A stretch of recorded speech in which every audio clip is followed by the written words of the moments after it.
karena udah tahu bahwa Persija akan lawan Persib. Dari jauh hari kan jadwalnya kan sama A-League udah dirilis. Harusnya udah diukur juga nih sama pihak kepolisian. Kalau resiko semua resiko ada gitu ya.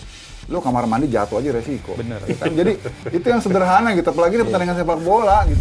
Menariknya ketika laga Persija gagal digelar di GBK di hari bersamaan tuh di hari Minggu tanggal 10 Mei ada salah satu ormas lah yang merayakan hari ulang tahun ke-10-nya di Istora. Itu pasti mereka juga butuh izin keramaian pasti. Apapun hasilnya gitu, minimal menurut gue mereka bisa mengganjal Persib di laga itu, membuat Persib nggak menang aja, buat Persija itu kemenangan sendiri. Walaupun menangnya memang Persib nggak pernah gede atau jarang gede lah, 1-0, 2-1, 1-0, 1-0. Pernah 4 beruntun 1-0 kalau nggak salah. Yang akhirnya Boboto protes kan. Nah, gue bingung juga Boboto itu mau lihat skor apa menang sih. Persib itu banyak buang peluang dari peluang ke konversi gol juga Persib banyak buang-buang peluang. Untungnya hasil akhirnya menang gitu. Kalau Persija buang-buang peluang hasil akhirnya ketahan.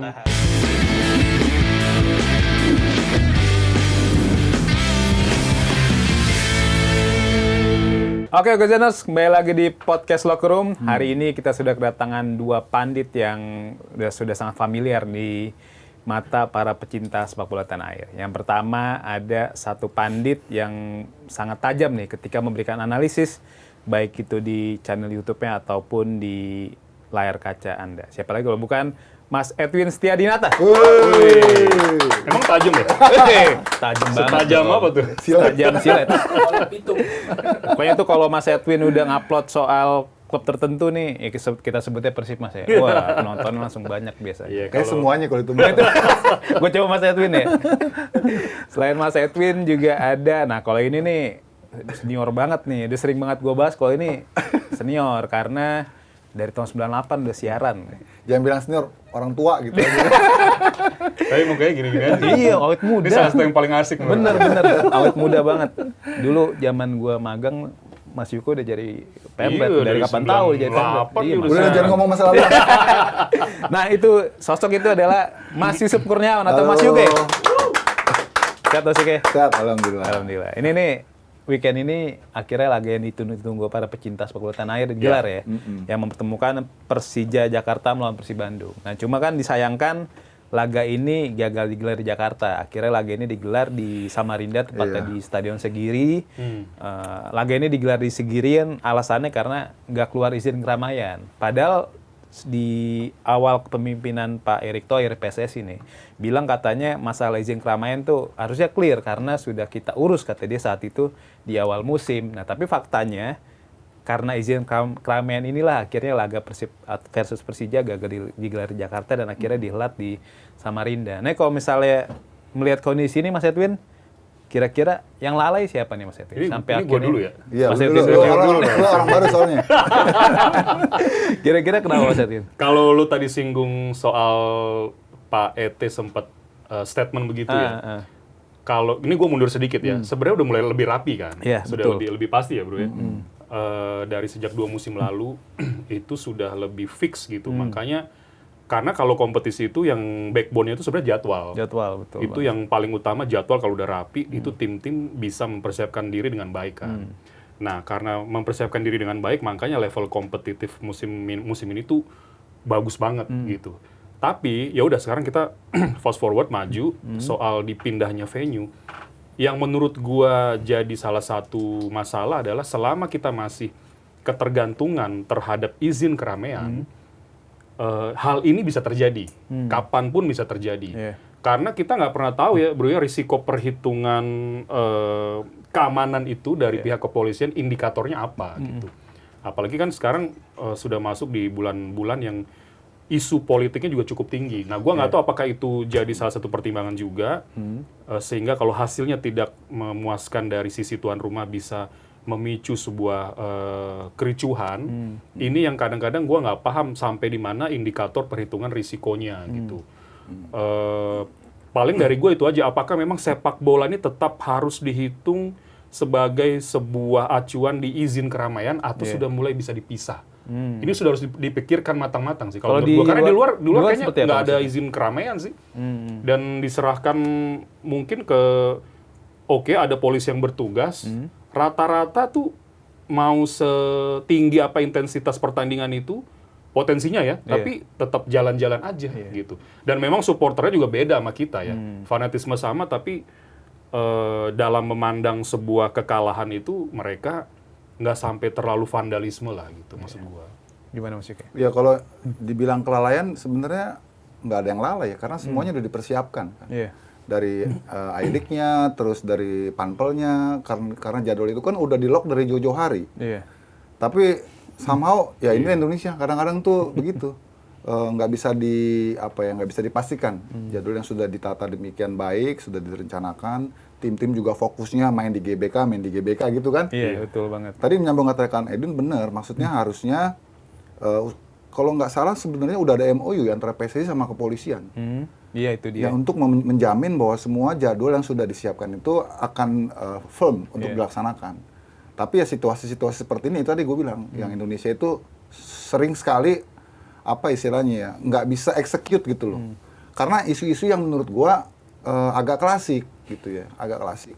Gue terus terang aja menyayangkan ini traumatik, kekhawatiran yang terlalu berlebihan, gue pikir dari pihak keamanan ya, ataupun juga kepolisian untuk bisa memberikan jaminan pertandingan bisa dilaksanakan.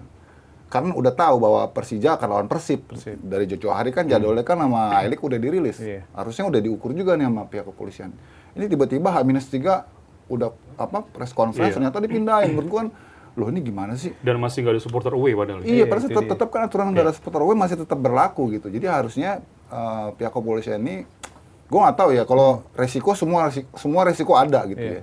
Lu kamar mandi jatuh aja resiko. Bener. Ya kan? Jadi itu yang sederhana gitu, apalagi di pertandingan sepak bola gitu. Jadi menurut gue ini lebih karena ekses traumatik masa lalu gitu ya, yang dibawa-bawa sampai sekarang. Dan itu yang gue sayangkan banget. Jadi klimaks dari panggung besar yang kita akan siap tonton ini akhirnya nggak terjadi gitu. Bener. Nah, inget gak dulu Win, waktu Piala Presiden yang Persib main di GBK? GBK, lawan Sriwijaya. Arema apa Sriwijaya? Sriwijaya nggak salah. Lupa gue. Ya, 2015. 2015. Sih. Itu kan juga kalau mau dikhawatirkan khawatir itu karena itu pakai penonton dan supporter Persib datang. Tapi kan karena ada willingness dari pemerintah, negara hadir menjamin bahwa ini sepak bola adalah hiburan yang harus dimenangkan quote on quote gitu. Jangan cuma kontestasi pemilu aja dimenangkan.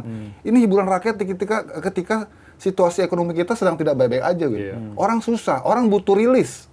Cara rilisnya gimana? Ya tontonan, hiburan.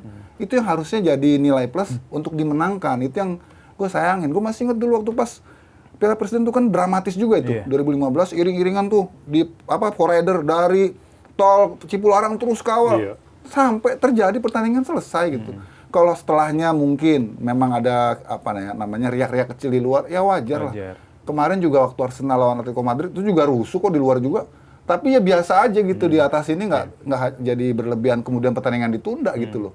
Itu kan bagian dari dinamika karena namanya ngumpulin massa besar ya pasti ada gitu. Apalagi ini partai gede. Tapi tadi katakan Edwin benar. Apalagi ada penguat bahwa tidak ada larangan nggak boleh supporter tamu datang. Kan itu harusnya itu yang sudah memperkuat gitu. Makanya gue sayangin sih udahlah. Maksudnya kita nih sekarang di 2026 nih gitu. Udah kita harus lompat jauh. Mungkin perizinannya lagi sekarang ataupun ke depannya mungkin bukan lagi ke pihak kepolisian yang ngeluarin rilis nih, tapi perindustrian. Karena ini kan udah industri di sepak bola. Betul. Itu yang harus di highlight gitu ya, supaya nggak boleh lagi kejadian-kejadian kayak ini terulang gitu. Ya ini jadi nyambung ke ini. Jadi kapan supporter away malah nanti bisa diperbolehkan. Selesai. Sebenarnya momentum derby ataupun El Clasico ini test case dari pihak kepolisian. Sekaligus kita juga bisa menguji bahwa apakah sepak bola kita sudah mulai baik peradaban supporternya.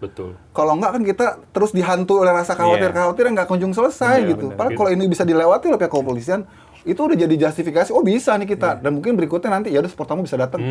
Dan ini juga Mas Yuke, Mas Edwin, ini kan sebenarnya sudah 7 tahun ya Jakarta atau Persija Jakarta nggak menjamu Persib di Jakarta kan. Terakhir 2018 di Patriot. Terakhir 2019 itu di GBK. Di GBK kalau kan? Di GBK 2019 kan, saat itu skor 1-1, golnya Arthur tuh waktu itu di injury time bikin akhirnya skor imbang ya. Di luar itu kan Persija selalu menjamu Persib di Patriot kan. Termasuk menang yang 2-0, kemenangan terakhir itu di tahun 2023 saat itu lewat gol Mel Kermencik kan, dan juga itu di Patriot ya? Di Patriot. Nah, tapi kan ketika Persija nggak bisa menjamu Persib di GBK, sebaliknya Persib selalu aman-aman aja nih menjamu Persija di Bandung kan, entah itu di Jalak Harupat atau di GBLA.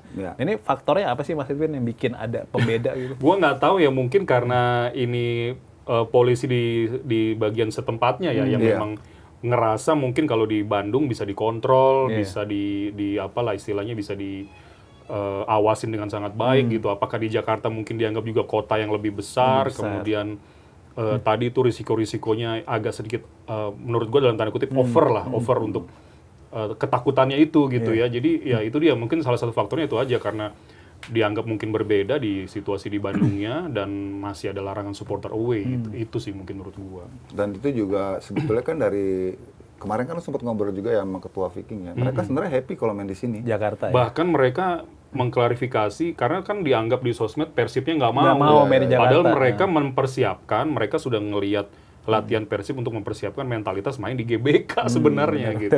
Dan GBK itu kan aksesnya kan bagus ya. Iya. Akses dan juga untuk pencairan penonton ketika masuk maupun setelah pertandingan kan banyak aksesnya, lebih mudah sebetulnya. Ada MRT, jadi ya harusnya itu udah bisa memudahkan polisi untuk kontrol gitu kan. Crowd control ya. Itu yang ya gue sayangnya sih kalau kayak udah begini kan akhirnya nih nanti nih siapapun yang menang, entah itu Persija ataupun Persib di Samarinda, pasti akan ada suara nyinyir. Pasti. Nggak selesai. Nggak selesai. Karena kan kalau misalnya Persija yang dapat poin ataupun menang, ntar kubu Persibnya, netizennya nih terutama nih pasti, oh itu terang aja tuh diatur sih suruh pindah ke sana karena kita berhadapan langsung dengan supporter Borneo. Lagi. Kalau Persija yang kehilangan poin, ya iyalah kita udah siap di sini, kita harus traveling, harusnya kita dapat duit, malah kita keluar duit.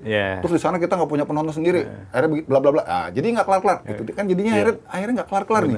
Padahal kalau ini bisa terjadi dieksekusi tetap di Jakarta, itu plus poinnya besar banget secara moral ya. Buat I-League juga, buat kepolisian juga, buat penonton juga makin percaya, oh bisa nih gitu kan.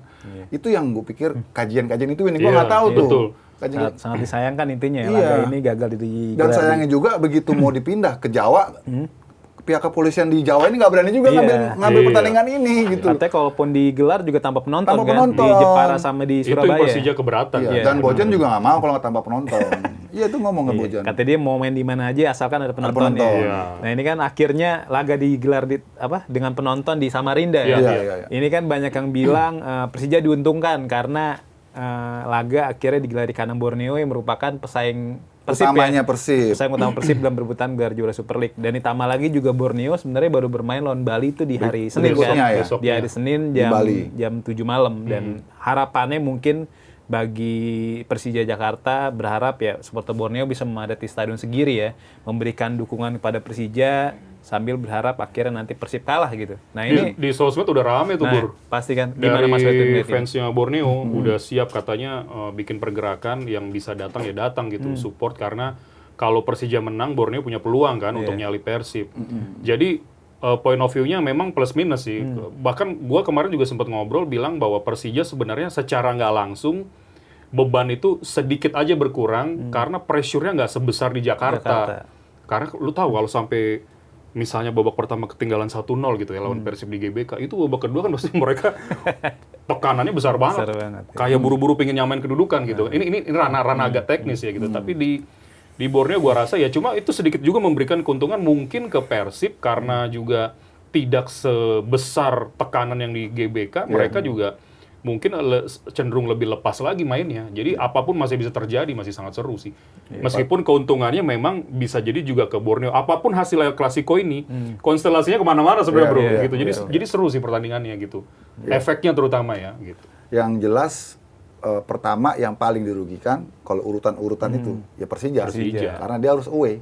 Urutan itu kan, waduh harusnya mereka main di sini, mereka bisa dapat duit gede loh Persija kalau main di GBK itu kan lumayan tuh buat sirkulasi operasional mereka. Kalau sekarang duit nggak dapat, mereka away juga lagi keluar duit.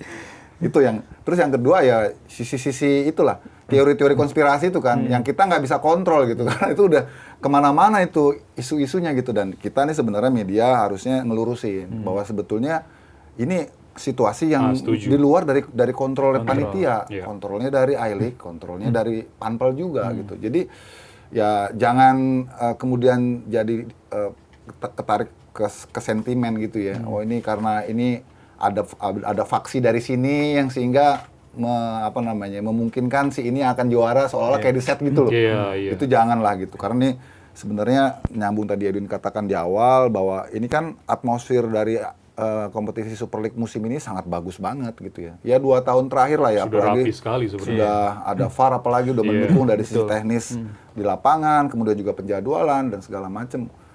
Terus endingnya kan ketika semua udah bagus, ya pasti competitiveness itu hadir terjadi. Dan sekarang gue pikir ini fase akhir yang paling ketat dibanding musim-musim sebelumnya loh. Iya. Kalau di musim lalu mungkin Persib udah juara di pekan keberapa tuh? 3-1. 3-1 kan. Kalau sekarang kan masih dak-dikduk semua nih. Bahkan Persija pun yang masih jedah poinnya cukup signifikan, masih punya peluang. Iya. Secara matematis Masih punya peluang itu. Nah ini Mas Yuke, Mas Edwin, menariknya ketika laga Persija gagal digelar di GBK di hari bersamaan tuh di hari Minggu tanggal 10 Mei ada salah satu ormas lah yang merayakan hari ulang tahun ke-10-nya di Istora.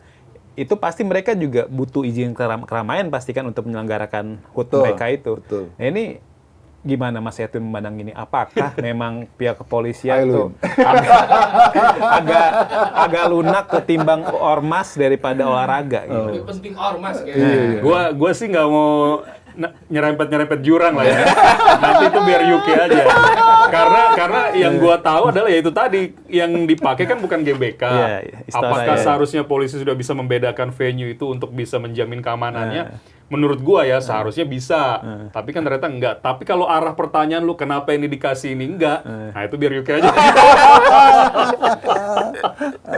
Ya kalau gue bilang sih, cupu lah gue bilang sih.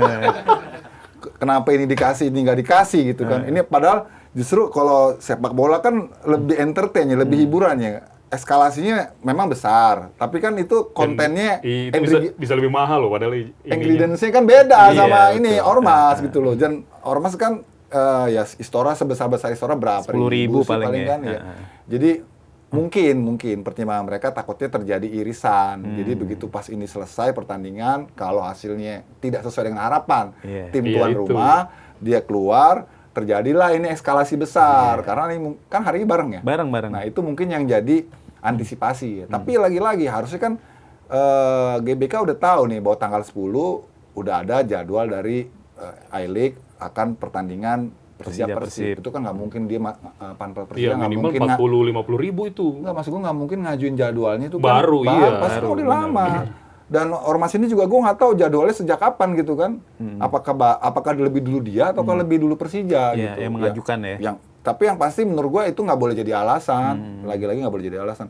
Karena GBK itu milik semua orang gitu loh.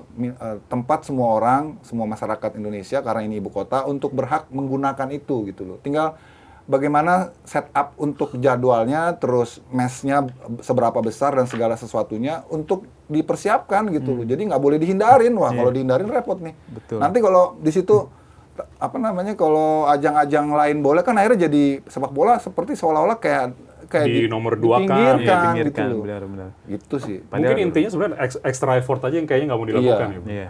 Setuju. Itu aja sih. Males gitu, bilang aja loh. Intinya males ya. Nggak mau ribet Benar, gitu. nggak mau ribet. Padahal kalau di kerjaan bisa. Ini seperti kata Mas Yuke tadi, Piala Presiden 2015 kan ketika Persib Bandung kok nggak salah Sriwijaya ya. Dan akhirnya juara kan, Zulam Zamrun jadi pemain terbaik kan. Betul. Dan sayang banget makanya laga Mitra Kukar. Oh, Mitra Kukar ya? Mitra Kukar ya. Kayak Mitra Kukar yang setelahnya Piala Coba Sudirman. diprosin dulu. Piala Sudirman, Piala Jenderal Sudirman. Presiden 2015. Pokoknya apakah mungkin karena saat itu title-nya Piala Presiden? Iya. Jadi harus dimenangkan. Jadi pemerintah ya ikut harus andil ya. dilakukan, udah jalan gitu. Padahal kan ini sama juga kontestasi tertinggi sepak bola juga. Liga ini juga kan sama besarnya kalau terkait sama jumlah supporternya, terus gengsinya kan sama-sama gengsi gitu. Benar. Cuman di sini negara nggak mau hadir, gitu aja. Sriwijaya. Nah ini sebelum laga melawan Persija tadi pagi nih di Stadion GBLA, Persib Bandung mendapatkan dukungan langsung dari puluhan ribu bobotoh nih. Jadi bobotoh tuh melepas ya gitu. Melepas skuad Persib Bandung dalam sesi latihan terakhir mereka dari stadion pendamping lanjut ke Stadion GBLA. Jadi puluhan ribu bobotoh lah membadati tribun GBLA tuh memberikan semangat gitu. Bahkan sampai banyak yang bakar flare. Jadi intinya mereka memberikan semangat jelang Persib Bandung melawan Persija. Nah ini gimana Mas Edwin dampaknya kepada pemain? Apakah akan memberikan suntikan motivasi signifikan pada Barus dan kawan-kawan? Pasti ya.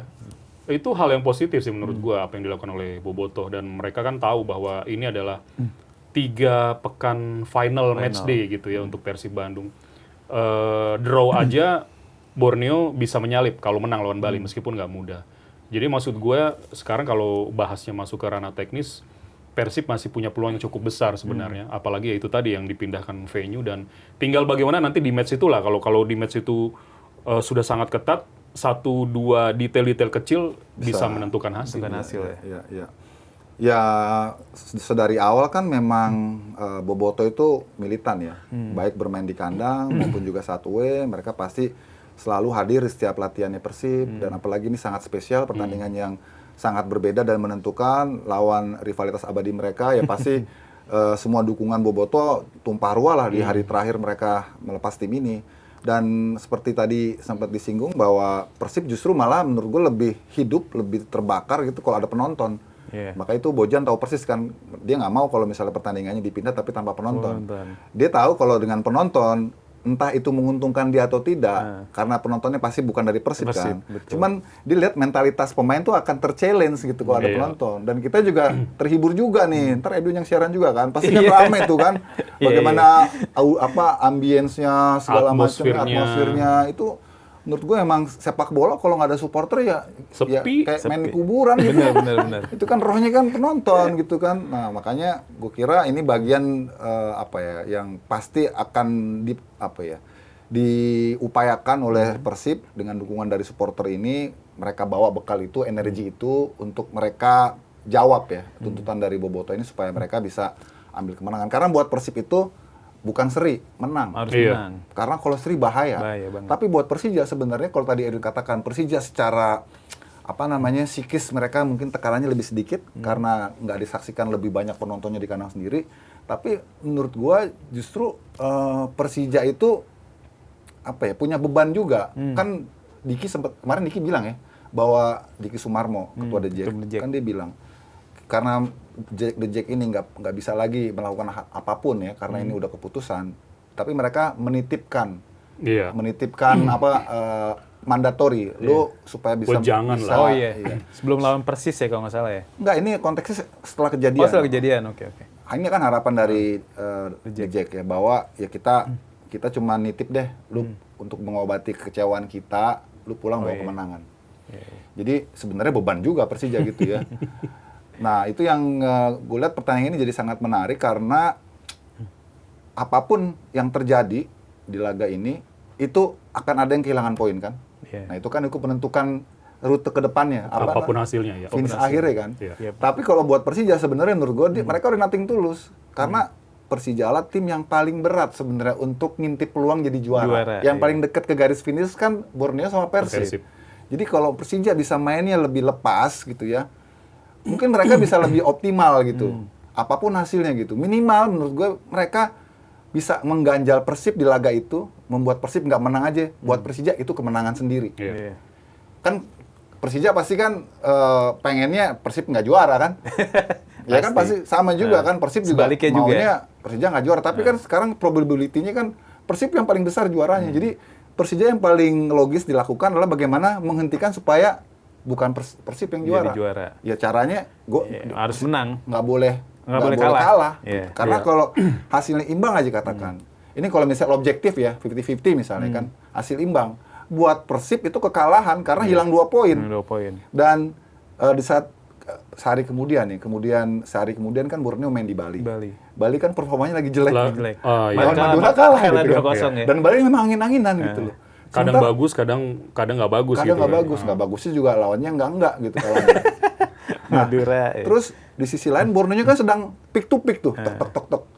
Itu yang menurut gue jadi sedikit nggak menguntungkan buat Persib sebenarnya. Nah ini perihal Bojan Hodak nih Mas Edwin, Mas Yuke. Ini kan dia nggak pernah kalah dari Persija ya. Semenjak ngelatih Persib tuh dari 5 pertemuan, Bojan Hodak membawa Persib mencetak 3 menang dan 2 imbang kan. Bahkan dari Mauricio Sousa juga dia nggak pernah kalah. Dari Mauricio Sousa tuh dari 2 pertemuan selalu menang ya kan, termasuk di lawan Madura kan. Ketika Sousa melatih Madura ya. Nah ini apakah catatan positif ini bakal memperpanjang, atau Bojanovic mempunyai kans untuk memperpanjang catatan unbeaten ini atas Persija dan juga Maurizio Souza. Kalau gue tuh selalu ngelihatnya kondisi tren terkini sih ya. Jadi kalau yang tadi lu bilang ya gue setuju, cuma itu untuk jadi barometer utama juga nggak bisa, karena itu adalah gue selalu bilang rekor pertemuan itu adalah sebuah kebetulan yang terulang aja gitu. Nah kalau ngelihat kondisi terkini, tadi gue nyambung juga Pak kata Yuke, sebenarnya 3 tim ini Persib itu kan sempat hilang poin lawan Dewa, lawan Arema. Tapi bounce back lagi dia waktu lawan Bayangkara. Dan bounce back-nya tuh spesial banget gitu. Mentalitas yang kelihatan dengan main yang langsung bisa menekan Bayangkara, menang dengan skor meyakinkan kan saat itu. 4-2. Sementara Persija juga dalam beberapa match terakhir itu membaik dari sisi konversi peluang jadi gol. Mereka itu salahnya, kemarin Diki juga udah ngakuin tuh, kalau banyak hilang poin yang nggak penting di kandang gitu. Nah lu cek deh, Persib musim ini di kandang cuma hilang poinnya lawan Arema doang, sisanya dia sapu bersih. Nah sementara Borneo sempat goyang tapi naik lagi. Jadi 3 pekan tersisa ini memang udah seperti final bagi 3 tim ini. Kalau tadi UK bilang draw aja itu sebenarnya Persib seperti kalah. Cuma draw itu membuat Persija udah pasti nggak akan juara karena sisa 2 match day kan.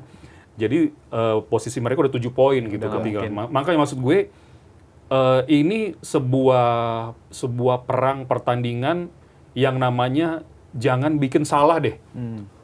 Kan nggak ada tim yang mau bikin salah kalau main gitu ya. Cuma sengaja atau enggak, satu kesalahan kecil kayaknya itu nanti menentukan siapa yang bisa meraih hasil positif di pertandingan itu.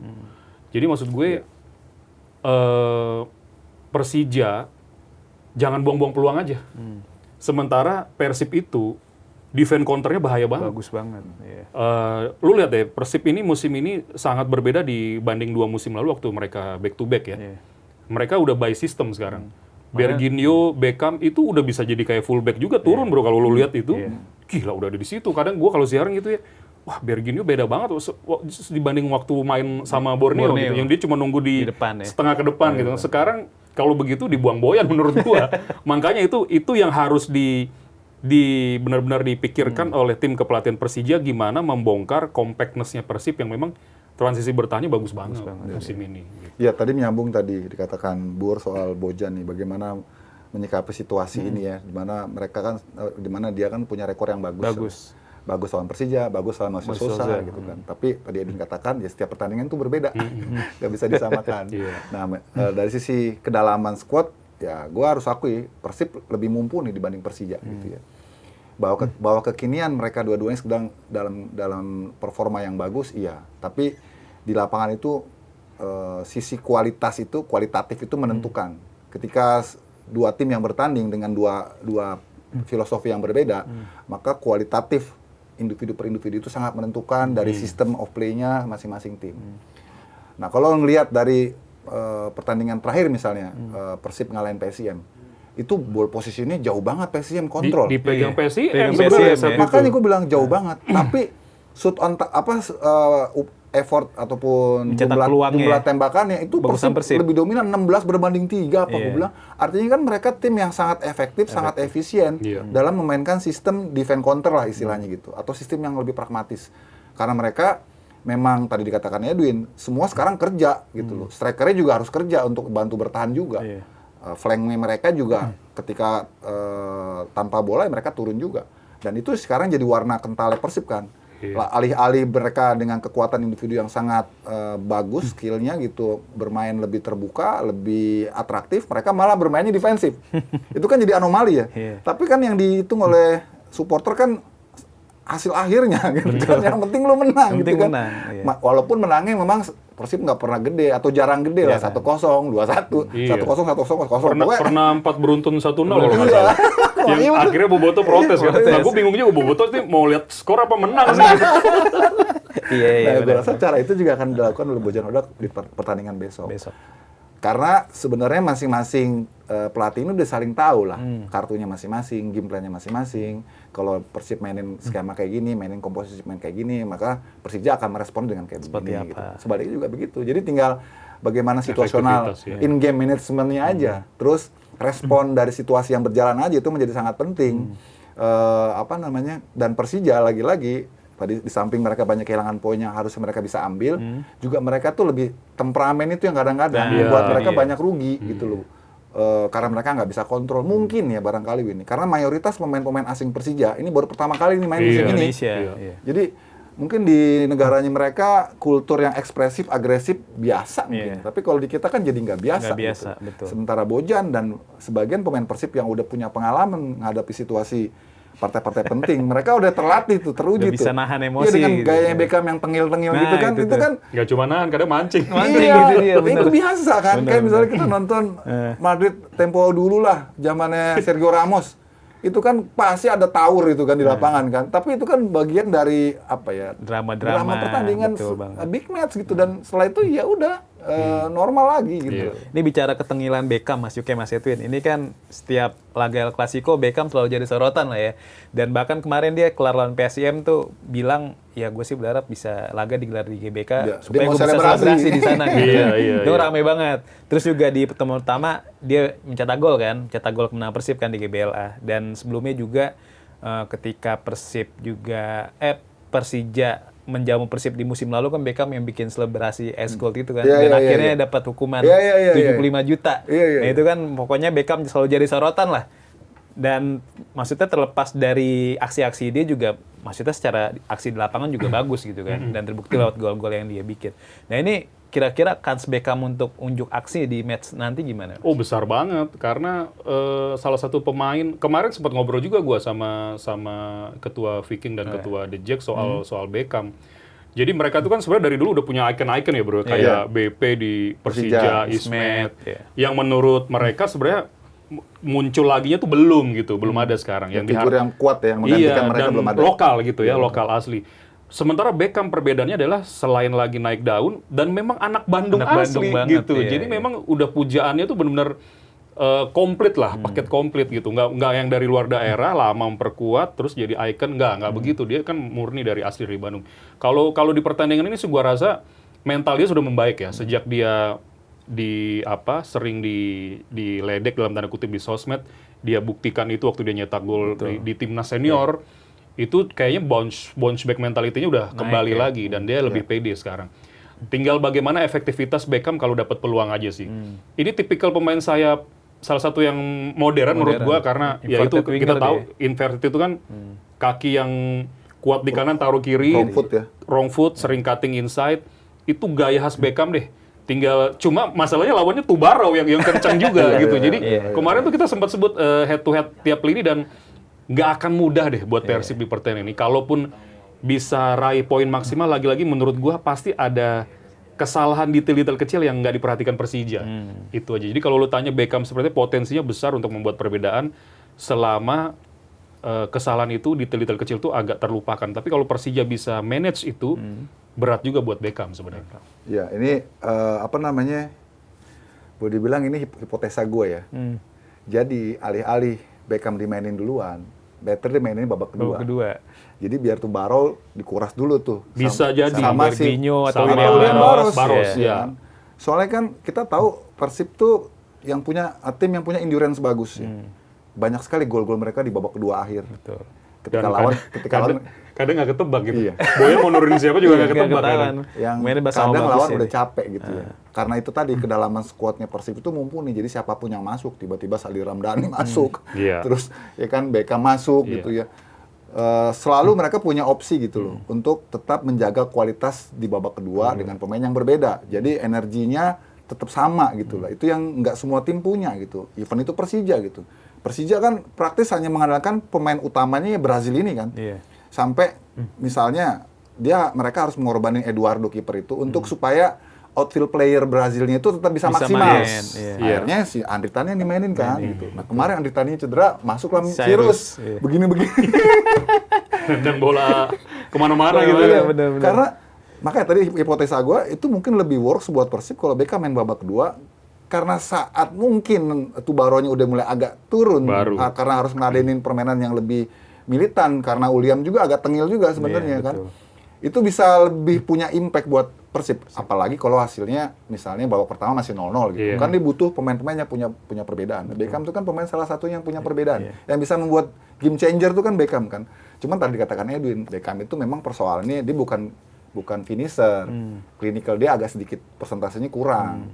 Memang ada bikin gol gitu ya, tapi kan nggak sedominan, nggak sekonsisten penyerang-penyerang lain gitu. Misalnya seperti Andre Jung ataupun apa namanya Ramon yang lagi atau Berginho gitu kan. iya. Tapi Beckham itu perusak. Iya. Dia destroyer tuh. Dia flanker destroyer menurut gua. Yang bikin lawan tuh harus mikir juga nih bocah ini kalau dibiarin nih bahaya juga Ya, nih. kalau lolos. Akhirnya konsentrasi kan kebagi kan. Pecah, betul. Sebenarnya kan kalau Beckham lebih klinikal, Win. Harus itu 2 pertandingan di mana Beckham punya peluang yang bisa menentukan hasil akhir. Lawan Persib 6 poin lawan Borneo sama terakhir lawan lupa tuh. Arema. Bukan. Arema yang dia 0-0 kan dia. Iya, itu Iya, tinggal dia tap in tak gitu aja Benar, kan. benar. Tapi kan lagi dia kan emang bukannya finisher, bukan tugas dia kan. Dia tugasnya bikin kacau belakang aja dengan aksi-aksi yang inverted gitu. Terus ya kecuali kalau lawan Bayangkara ada faktor keberuntungan karena tendangannya defleksi kan. Iya, Tuh senggol masuk ya, baru gitu ke kan. gawang, betul. Nah, itulah. Itu yang Persija tuh nggak punya pemain yang model-model kayak gitu Iya, yang bisa jadi pembeda jadi ya. game changer Benar. gitu loh. Ini kalau bicara line up, kira-kira gimana Mas Edwin dari kedua lini? Yang gua bingung tuh sampai sekarang soal Boyan Hodak tuh sulit ketebak nanti di bek kiri siapa, Eliano atau Putros. Oke. Nah, sementara yang menarik nanti duel di Kakang tuh kan lagi sering dieksploitasi kan. Yes, yes. Karena salah satu titik lemah Kakang kadang-kadang by system tuh sering out position sebenarnya. Sementara di situ ada Maxwell, di belakangnya ada Donitri, bro. Iya, yang sebenarnya ngeri banget mainnya. Iya. Kemarin juga gue bahas Satu tuh. poros tuh. Iya, dan Donitri kan hebatnya Donitri ya di musim ini. Gue sama dia sempat ngobrol. Gue salut lah sama Donitri. Dan gue senang kalau ada pemain muda udah bisa langsung jadi starting, jadi pilar gitu. Itu dia kapan dia naik, dia nggak gampang hilang bola sampai dia bisa geser Alan Cardozo loh keluar gitu kan. Itu hebat Bayangkara banget. ya. Iya, jadi maksud gue yang harus diperhatikan sekarang posisi Kakang itu gimana, posisi kiri siapa, karena menentukan. Nah di tengah pun duet Van Basten sama Fabio itu membaik sekarang dibanding di putaran awal ya. Betul. Kan sempat berubah, ada Jordi Amat masuk ya. Jordi sama Fabio. Terakhir-terakhir ini bagus lagi mainnya. Si Fabio sama Van Basten. Van Basten kuat banget mereka. Belum lagi Raihan Hanan yang lagi naik lagi gitu. Jadi Persib betul-betul udah pasti Tom Hai lah di tengah. Cuma duanya siapa gua nggak tahu. Mark Klok berapa match terakhir menurut gua speednya berkurang. Iya. Umpan sering salah bro. Iya. Nah ini kan jadi pertimbangan sebenarnya. Tapi Lucu mungkin main. Tinggal satu lagi gua nggak tahu apakah ada Malis atau Klok. Jadi masih sangat seru, masih sulit untuk ditebak. Cuma perhatikan posisi Putros sama Kakang di kanan. Ya, persoalannya kan yang nggak terhindarkan Kakang harus main atau Robi harus main. Iya, Karena regulasi kan. Itu dia. Kalau Persija mungkin nggak sekhawatir itu karena Donitri levelnya udah senior, Ya, bener. cara mainnya udah dewasa dan memang lebih kualitas menurut gue dibanding Kakang. Jadi kekhawatiran itu yang makanya gue rasa Persib gimana caranya babak pertama mereka clean sheet dulu gitu. Iya. Terutama dari sektor sebelah kanan di tempat Kakang yang terus dieksploitasi. Apalagi kalau Maxwell main bareng sama Donitri pertama gitu, wah itu lumayan juga tuh. Banget itu. Berarti Marticardi atau Nempel. iya harus deket Kerja terus kan. keras dia. Sama si Kakang maksudnya. Iya, benar. harus cover terus kan. Nge-cover, iya. Nah, kalau di kubu Persija sendiri ya pasti ya under 2-3-nya pemain yang diturunin duluan ya Donitri pasti. Soalnya gue lihat kemarin lawan PSIM, ini kan bagian juga persiapan mereka sebelum lawan Persib ya. Termasuk juga Persib lawan Persijap. Persijap ya. Lawan Persija lawan Persib. Persijap lawan Persija. Persija, iya. Persib lawan PSIM. Kan pertandingan itu dua-duanya kan buat mereka nih Pemanasan lah. bagian dari persiapan kan. Jadi gue lihat wah ini Persija kayaknya ngistirahatin Doni sama si Iya, Jordi Amat nih. Kayaknya ini mau disiapin nih buat pertandingan lawan Persib nih. Iya. Sebaliknya kan juga gitu nih di kubu Persib juga Mark nggak Eliano, ada nih, Mark Eliano Klok, juga nggak ada nih. Andrew Jung juga Iya kan. Kalaupun main paling mereka babak kedua gitu. Nah bisa jadi nih pemain-pemain yang disimpan ini disiapkan untuk jadi starter saat pertandingan besok gitu kan. Ini kan plan-plan yang detailnya mereka yang tahu nih, mereka yang harus siapin nih. Karena mungkin sistemnya ataupun juga pendekatannya akan mereka lakukan tuh agak berbeda nih. Makanya mereka udah siapin pemain-pemain yang nanti mungkin akan diturunkan sebagai starter. Atau kita juga nggak ngerti, Win, kalau tiba-tiba misalnya Bojan merasa sur dengan formasi yang kemarin, bisa aja direpetisi tuh. Ya itu nggak ketebak makanya ketebak. Boyan Nggak itu. tahu kan. Bener. Karena ya Persib punya skuad yang sama baiknya ya. Iya. Ya dan by system udah mainnya gitu kan. Jadi siapapun yang diturunkan kalau Boyan maunya seperti apa mereka bisa praktekkan tuh di lapangan lah. Ini kalau prediksi skor berapa Mas? Kalau mau objektif, gue sebenarnya bisa jadi imbang. Iya. Imbang. Iya, gue sih cenderungnya juga Seri ya? imbang. Bisa jadi imbang. Imbang atau Persib yang menang. Oh, iya, itu. Karena memang main di Iya. tempat netral jatuhnya kan. Iya. Ini Mas Yuke, Mas Edwin, musim memang belum berakhir, tapi kabarnya manajemen Persib sudah melakukan pendekatan nih. Kabarnya Persib sudah sepakat untuk mendatangkan wingernya Sverrieng nih, namanya Patrick Robson. Nah, Patrick Robson ini pemain asal Brazil, musim ini tuh produktif banget. Dia sudah mencetak 21 gol dan 16 assist. Pemain ini main di winger kiri dan membantu Sverrieng juara Liga Kamboja dan lolos ke final AFC Champions League kan. Oh, oke. Dan setelah mengalahkan Manila Tiger tuh di babak semifinal. Nah ini sebenarnya kalau melihat komposisi skuad Persib Bandung musim ini memang butuh nggak sih pemain tambahan di sektor winger kiri, karena kan kalau di Persib tuh sebenarnya ada beberapa pemain ya, kayak ada Beckham, ada Barros juga bisa main di kiri, Berguinho bahkan di awal musim main di kiri walaupun beberapa Sadil. match sekarang main di kanan, ada Sadil juga. Nah, ini butuh nggak sih sosok Patrick Robson ini? Buat gue fokusnya Persib gue rasa sudah mindsetnya lebih ke Asia sih sekarang. Jadi kalau lu tanya butuh nggak butuh, butuh memang. Kalau di Asia kan kualitas bicara ya. Iya. Kalau di Super League dengan pemain yang ada mungkin bisa ya bersaing Iya, ya, bro. iya, Tapi kalau di Asia begitu lu udah makin atau lolos fase grup, lawan udah makin kuat. Konteks kuat apa sih? Kualitas kan gitu loh. Jadi Persib butuh meningkatkan kualitas, termasuk penyerang utama masih butuh juga menurut gua, itu karena dia tuh. Persib itu banyak buang peluang dari peluang ke konversi gol juga Persib banyak buang-buang peluang. Untungnya hasil akhirnya menang gitu. Kalau Persija buang-buang peluang hasil akhirnya ketahan. Tahan, iya. Nah, ini yang harus jadi pertimbangan manajemen dan juga tim kepelatihan Boyan Hoda kalau memang fokusnya mau ke Asia musim depan. Iya. Jadi memang sangat dibutuhkan ya Mas Yuke pemain-pemain yang punya pengalaman main di Asia kan. Iya, kalau gue lebih cenderung cari striker sih nomor 9-nya. Persib yang benar-benar bisa seperti DDS lah. Jadi vokal figur gitu loh. Ada pemain yang bisa menggaransi minimal 25 Iya, gol gitu yang misal. ya Yang bola susah bisa jadi gol. iya, Nah. ya Andre Jung memang bagus, udah double digit juga ya golnya. Tapi kan ya itu menurut gue telat panas. Iya, telat panas, Andre Jung, Ramon Tangki itu telat panas. Nah kalau si William Barros justru belakangan malah sempat panas terus turun gitu. Jadi nggak ada yang konsisten. Nggak ada yang Nah konsisten. untuk bermain di level Asia itu kan memang tetap mereka perlu pemain yang predator gitu ya, yang ganas gitu, yang setengah peluang jadi gol Jadi gitu. gol, Nah itu yang betul. sebelumnya sebenarnya sudah tercermin dari figur DDS, DDS. iya. Tapi kan ya sudah lah, it's pas gitu kan. Nah ke depannya ini bagaimana fokusnya Persib, menurut gue lebih baik cari yang nomor 9.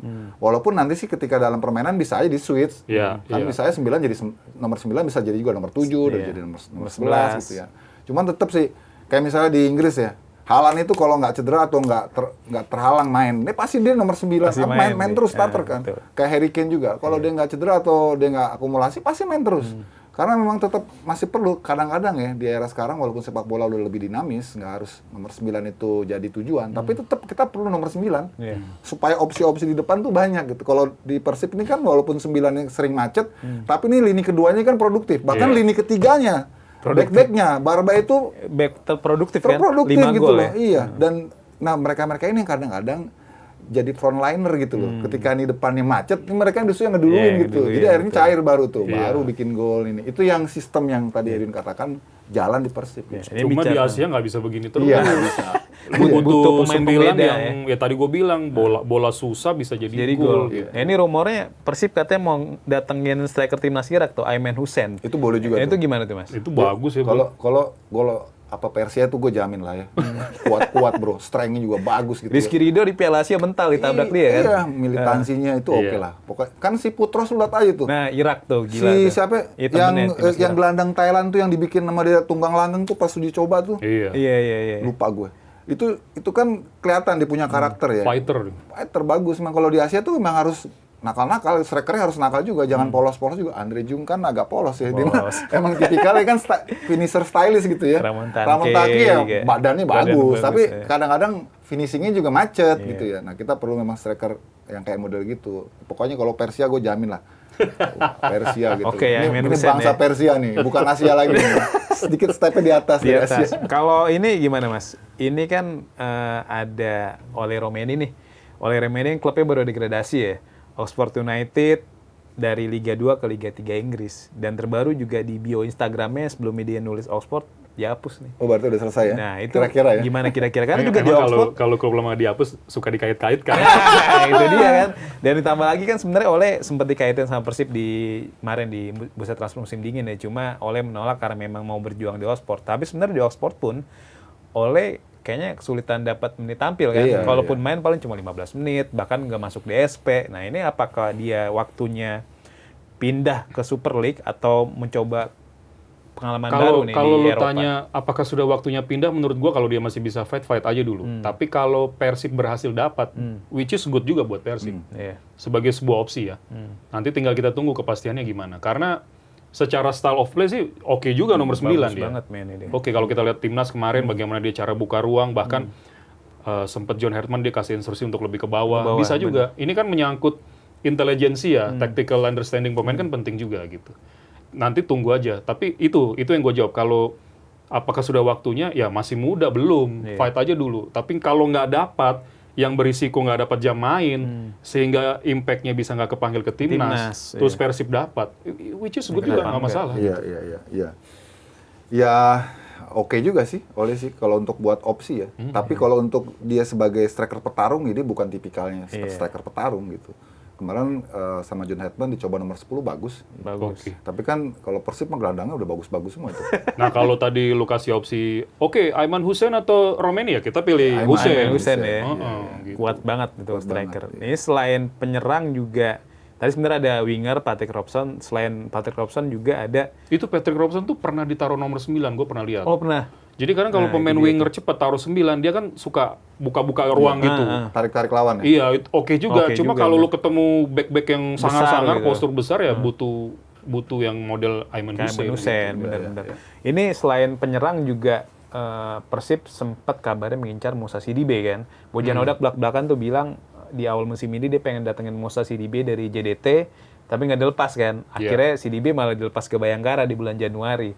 Selain Sidibe juga Persib ini sebenarnya masih rumor ya, dikaitin sama Peralta. Peralta kan mungkin jadi satu-satu pemain musim ini sudah mencetak Double digit baik ya. gol dan assist kan. Double ya. Dan golnya udah banyak banget lah gitu.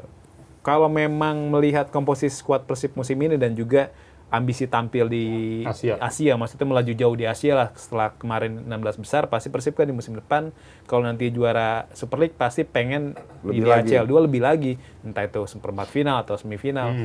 Nah ini dari CDB Peralta, mana yang lebih cocok buat Persib, Mas? Dua-duanya cocok. Cuma memang kalau lihat CDB begitu ngecun cepet di Bayangkara, ngeri juga sih mainnya. Iya, 12 Dan gol. kemarin yang bikin repot Persib di bawah yang pertama itu kan 60% CDB kalau gue CDB. lihat. Oke juga kalau bisa dapat gitu loh. Peralta juga karena sudah memperkuat Borneo, artinya adaptasi mungkin nggak terlalu cepat ya Bre, ke Persib kalau emang dibutuhin ya. Iya. Cuma kan berarti banyak juga yang lu buang nanti di sisi flank gitu. Kalau gue sih Win lebih cocok Peralta ya. Peralta. Karena si DB tuh defense-nya agak males. Iya. Si DB tuh pengen dia tuh tipikal Ngendok aja, ngendok striker ya. sayap yang maunya di servis Iya. dan kerjanya Sama setengah ke individu- depan. individu banget. Iya. Bahwa dia punya kecepatan memang dan punya strength, agresivitas, yes gitu ya. Tapi Peralta di Borneo ini dia bisa cocok dengan style of play-nya Bojan karena di Borneo itu juga dia punya kewajiban bantu pertahanan. Lu lihat sering deh Peralta turun sampai ke belakang untuk melakukan aksi defensif gitu dan tetap dia nggak kehilangan energinya saat dia transisi ke depan gitu loh. Bahkan gue sempat bilang waktu itu paru-parunya empat nih gue kuat banget. Bisa ngegendong Borneo. Iya dia bisa gendong Gila Borneo juga dan sih. dia tuh tipikal free role player ya, dan versatile. Dia Borneo tuh nggak punya playmaker murni. Dia gelandang bertahannya double decker, tapi playmaker murni dia nggak punya. Peralta lah yang mainkan peran playmaker. Dia meremot permainan tuh dari samping. Iya. Dan itu semua melingkupi Borneo gitu. Itu yang gue pikir lebih cocok kalau Peralta bisa diambil Borneo. Cuma persoalannya mau dikasih apa enggak gitu. Iya. Nah ini selain itu kita geser ke penjaga gawang kan Teja Paku Alam tuh baru saja mencatatkan clean sheet terbanyak ya, menyamai clean sheet-nya Yeo Jae-hoon ya, di Super League atau di Liga Indonesia tahun 2013 dengan catatan 17 clean sheet ya. Nah tapi kan juga di saat bersamaan kabarnya nih menurut pemberitaan media-media Belanda kayak Football Premier, Football Internasional katanya Persib mengincar anak dari Ronald Koeman tuh, kipernya SC Telstar ya, Ronald Koeman Junior. Ini kabarnya Ronald Koeman Junior ini kiper yang sudah lama main di divisi ini diincar oleh Persib Bandung dan juga Lion City Sailor kan ya salah satu tim kuat lah di Asia ya. Di Singapura dia juara mulu, di ACL 2 musim lalu masuk final kan. Musim ini memang apes aja dia terhenti di fase grup karena kalah saing sama Persib dan juga Bangkok United. Nah ini kalau melihat kebutuhan di posisi penjaga gawang, Usianya berapa tuh ya? Ronald Koeman Junior 30 pas. Oh, udah senior. Nah, ini 20. cocok nggak sih buat Persib atau ya udah Teja aja gitu. Cocok aja kalau konteksnya mau memperdalam Skuad ya. skuad ke Asia gitu ya. Soalnya gini loh, kiper modern itu sekarang nggak diukur cuma dari refleks dan clean sheet. Tapi kalau lu perhatikan ya, Teja oke ya di sisi itu ya. Cuma kalau build up, bikin deg-degan Boboto sebenarnya. Teja itu kadang-kadang bro kalau udah deket dia baru passing. Maksud gua kalau kerebut bahaya banget. Australia ya. Udah Sementara sorry itu si kiper Belanda itu dari kecil udah diajarin build up memang. Jadi nggak pernah panik. Cuma mungkin nanti sistemnya mungkin ya harus cepat buka ruang segala macam supaya ada opsi banyak buat dia mau dikemanain tuh bola. Kalau nggak udah diteriakin pasti sama kiper itu. Gitu. Ya gue rasa sih kalau kiper asing buat Persib itu termasuk yang urgent juga ya. Karena sebenarnya kemarin kan Teja nggak didesain untuk jadi kiper utama. Kiper utamanya kan Adam Firbeck kan. Adam Firbeck malah akhirnya jadi pesakitan kan. Malah kalah bersaing. Karena dia cuma didaftarin di Asia aja kan. Dia nggak bisa main di Super League terus langsung kalah dia pulang udah. Nah untuk besok kalau Persib ini bisa compete lagi di Asia ya perlulah kiper sekelas itu gitu loh. Yang levelnya tinggi gitu loh. Dan ya, nanti tinggal pilih-pilih lah karena ada keterbatasan line up di Super League kan. Artinya kan harus seperti halnya Persija kan, harus ada yang dikorbanin juga kan. Nah itulah tinggal kita lihat nanti endingnya seperti apa. Kan buat musim depan baru kelihatan nanti ujungnya di sini Persib juara apa enggak gitu kan. Kalau juara berarti dia perlu nih untuk tergantung nanti ya juaranya. Nanti hasil akhirnya gitu. Ya, selain di posisi penjaga gawang juga Persib mungkin yang agak membutuhkan pemain tambahan di musim ini ada di posisi nomor 6 ya. Karena kelihatan banget tuh ketika lawan Ratchaburi itu posisi nomor 6 atau posisi gelandang bertahan tuh bocor banget ya. Satu itu kan Eliano yang dimainin ternyata nggak sebagus. Ya karena memang Eliano kan dia pemain versatile player dan gelandang bertahan bukan posisi utamanya. Tapi di musim ini juga memang ya kayak Mark Locke tadi Mas Edwin juga udah bilang beberapa kali ya kedodoran, stamina terus juga sering salah umpan apalagi kalau umpan crossing tuh lagi lawan Arema salah mulu kan. Nah ini iya benar. Ya kan ini apakah tanda memang Persib harus bawa pulang Joey Pelupesi ini karena di bursa transfer kemarin juga Joey Pelupesi rame ke Persib kan tapi akhirnya nggak kejadian gitu. Ya, kalau bisa sih oke juga ya, Bro. Sebenarnya tuh kalau yang lebih punya tenaga tuh Ivar Jainer. Nah, Cuman kan diduluin kemarin sama Dewa. Karena Joy juga usianya nggak muda juga udah 33 gitu kan. ya. Itu kan mempengaruhi endurance dia juga kan. Tapi bahwa Persib butuh nomor 6 klasik itu iya. Sebenarnya kan kenapa Borneo begitu kuat ya dalam defense-nya? Karena nomor 6-nya double dia. Pak Pahan sama Hirose. Sebetulnya dari sektor itu Persib tinggal cari pendampingnya ataupun pairingnya Maklok misalnya.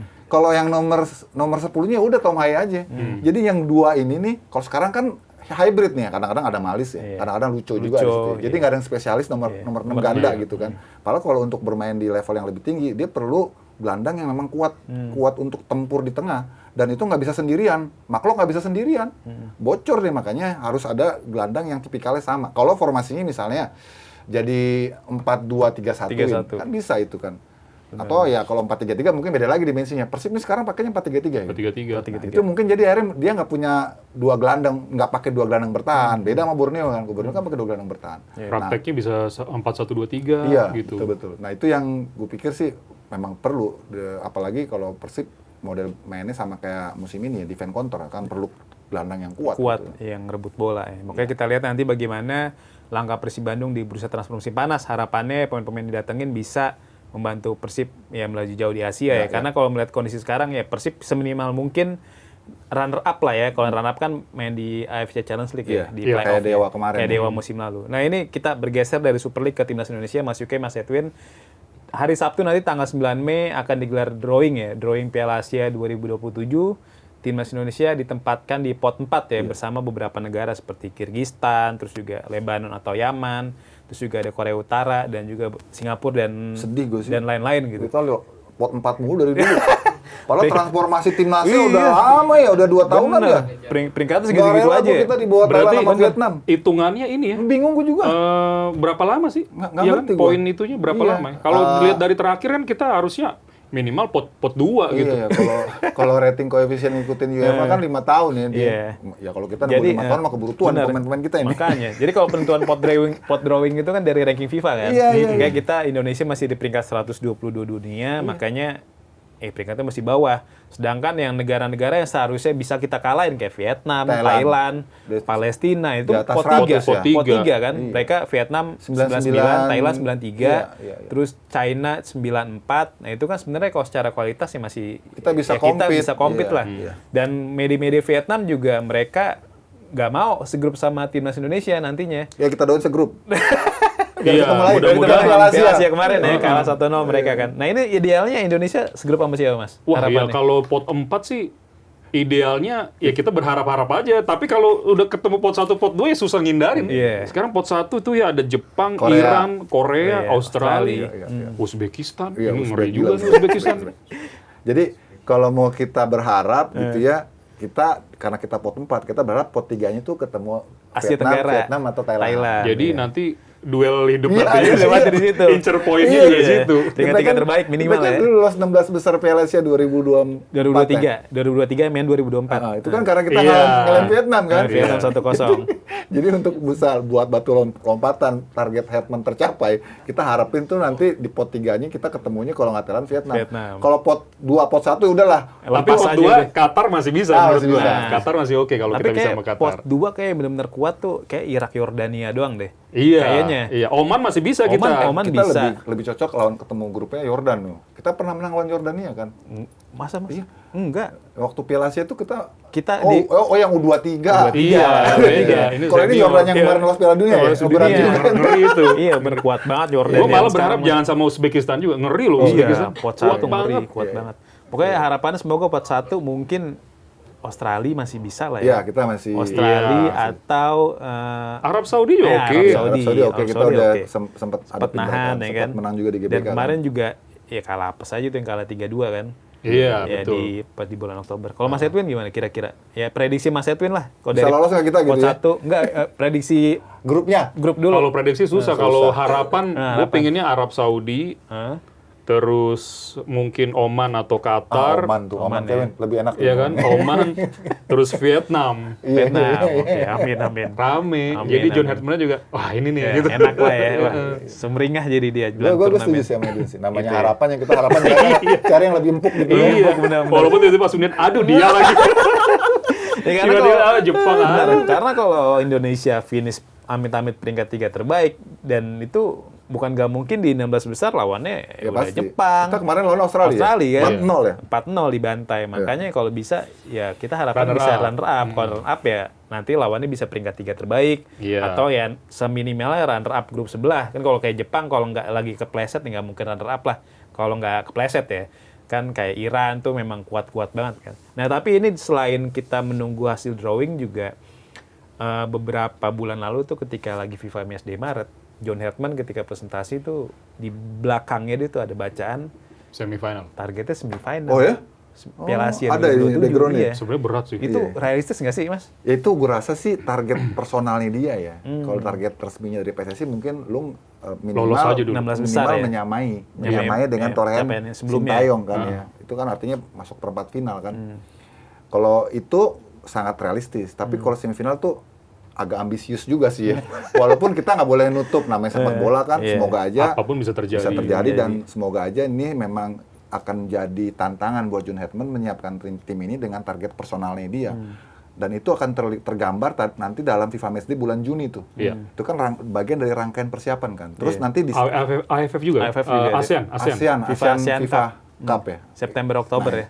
Itu yang gue pikir rangkaian yang kita bisa ukur ya. Sejauh apa nih progres tim yang disiapin John Hetman. Iya. Karena dia sekarang udah membentuk 2 klaster timnas Iya, nih. betul. Klaster timnas yang untuk ASEAN, Piala AFF sama klaster timnas FIFA yang Matchday. untuk FIFA Matchday. Beda itu. Dan itu yang gue kira fokusnya dia akan lebih ke yang FIFA Matchday ini yang di bulan Juni sama di bulan September itu. Kalau September itu kan modelnya kayak Nation League. Iya, UEFA Jadi Nation League ya. dibikin model liga kan.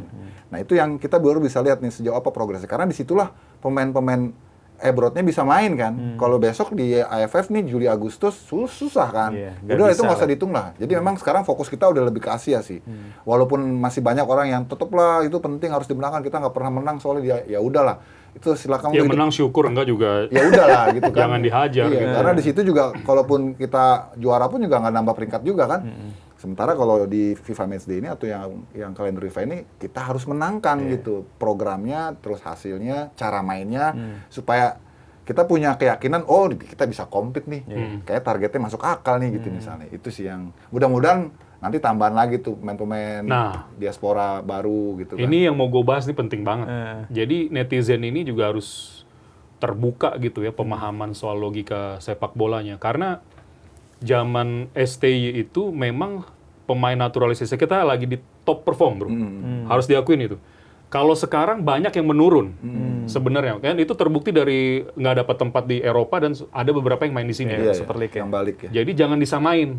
Itulah dinamika ups and down kualitas pemain timnas. Kan kita sebenarnya sudah pernah ngobrol ini kan. Kolamnya kan harus banyak pemain berkualitas. Betul. Itu yang gue sebenarnya mau lihat, naturalisasi nggak apa-apa selama dibutuhkan, tapi ini untuk dongkrak kualitas, ini jalan nggak beriringan. Gue mau lihat itu sih.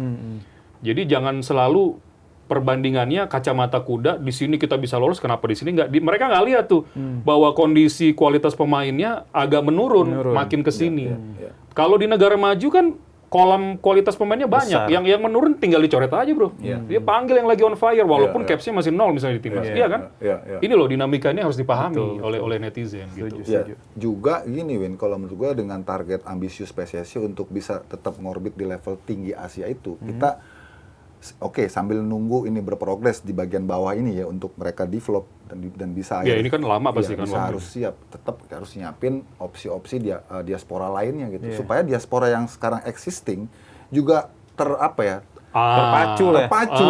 Jadi ada iklim kompetisinya gitu. Karena kalau enggak itu lagi Itu kembali. lagi. Benar. Dan kita nggak sadar secara kualitas udah menurun. turun. Jadi Jadi kayak pemain take it and nggak- granted gitu ya, udah Iya. ada jaminan gitu. Jadi nggak pemain diaspora sekarang nggak merasa nyaman gitu Betul kan. maksud gua. Iya. Ada iklim kompetisinya Benar. di situ. Nah ini Karena kan di luar begitu semua. benar-benar setuju. Nah ini di Belanda kan lagi ada pemain yang on fire banget nih, namanya Dean Zandbergen kan. Itu boleh tuh. Nah itu dia Di Venlo ya? di VV Venlo Oh itu kan. ada keturunan. Bagus. Turunan Indonesia. Oh. Depok, Bro. Bener, turun Depok. bener. Depok. Benar-benar. Untung Dia- tahu main di Depok. Depok Pride deh. Depok Pride. Jadi Dean Zandbergen sudah mencetak 15 gol di Liga 2 Belanda, tapi hebatnya 15 gol ini dicetak dari ya sekitar 15 pertandingan terakhir ini juga. Ini gimana Mas? Ya, kalau Apakah jadi kalau opsi yang dia bagus buat mau Indonesia? bisa nggak apa-apa, itu kan menambah kekuatan kita. Tapi maksud gue gini ya, sekali lagi gue pingin bilang berjalan beriringan develop. Sama pembinaan usia Itunya dini ya. jangan Nggak berhenti, di- jangan berhenti. gitu di sini, karena nanti ini setelah 20 tahun 15 tahun ini kan buahnya nongol nih. Iya. Enggak semua juga sih, sedikit, tapi ada yang berkualitas bisa masuk ke timnas gitu. Iya sebenarnya sih itu Win udah, gue sempat ngobrol juga sih sama staf pelatih timnas ya, yang selalu meeting sama John Hartman gitu. Jadi John Hartman tuh sudah memetakan itu. Udah ngasih tahu juga ya soal Jadi itu. memetakan, makanya dia selalu di timnas senior selalu ada pemain terobosan nama istilahnya. Pemain terobosan tuh pemain muda yang di-upgrading naik ke atas. Ke atas. Dan memang punya kualifikasi oke gitu untuk bisa gabung ke senior. Yang sekarang udah kelihatan kan Donitri. Donitri. Jadi jangan heran nanti kalau setiap TC buat FIFA Matchday itu selalu dia 1-2 ya, diselipin ya. pemain-pemain yang Ya. terobosan. Terobosan. Itu. Karena dia udah baca juga, nih Indonesia nggak bisa selamanya kayak gini nih gitu kan.